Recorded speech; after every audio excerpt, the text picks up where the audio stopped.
আসসালামু আলাইকুম সবাইকে, ওয়েলকাম টু অ্যানাদার ভিডিও। তো অনেকেই আমার এই নতুন দুইটা গরুর লাইভ ওয়েট জানতে চাইছেন।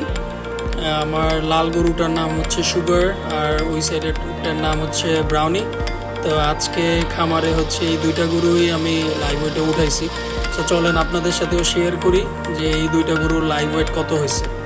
সো আপনারা কাইন্ডলি একটু গেস করেন তো যে এইটার লাইভ ওয়েট কত হইতে পারে, অ্যান্ড দেখেন যে এটার সাথে আপনাদের গেস মিল হয় কিনা।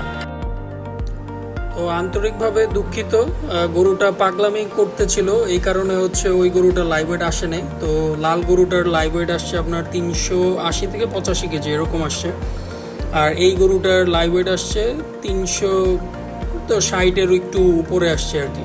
তা আলহামদুলিল্লাহ দুইটা গরুর আমার টার্গেট ছিল যে 360-এর উপরে থাকবে। তো আলহামদুলিল্লাহ দুইটাই আমার এক্সপেকটেশন ওয়াইজ ভালো আসছে। আপনারা কমেন্ট করে জানাবেন আমার দুইটা গরু কেমন হয়েছে। এখন যেহেতু লাইভ ওয়েটের একটা আইডিয়া হয়েছে, আর দাম তো আগে শেয়ার করা হয়েছে, তারপরেও বলতেছি দুইটা গরু আমার 3.5 লাখ টাকা কেনা পড়ছে। সো সবাইকে থ্যাংক ইউ ভিডিওটা দেখার জন্য। আল্লাহ হাফেজ।